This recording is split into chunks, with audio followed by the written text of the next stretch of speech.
آگے بڑھیں گے، خبر شامل کریں۔ کراچی میں پاکستان پیپلز پارٹی کی جانب سے بھارت کی مبینہ آبی جارحیت کے خلاف آرٹس کونسل آف پاکستان سے کراچی پریس کلب تک احتجاجی ریلی نکالی گئی ہے۔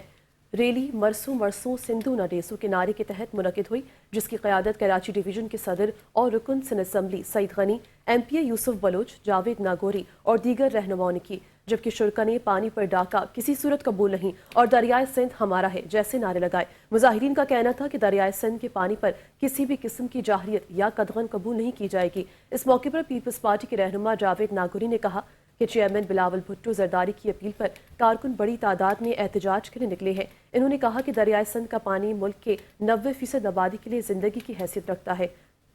اگر دریا میں پانی نہ رہا تو ملک کا بڑا حصہ بنجر ہو جائے گا۔ انہوں نے مزید کہا کہ بلاول بھٹو زرداری کی سفارتی کوششوں کے نتیجے میں سندھ کے پانی کے معاملے پر ورلڈ بینک نے ثالثی کا کردار ادا کیا۔ ان کا یہ بھی کہنا تھا کہ بھارت کی موجودہ حکومت مذہبی انتہا پسندی کو فروغ دے رہی ہے اور خطے میں کشیدگی بڑھانے کی ذمہ دار ہے۔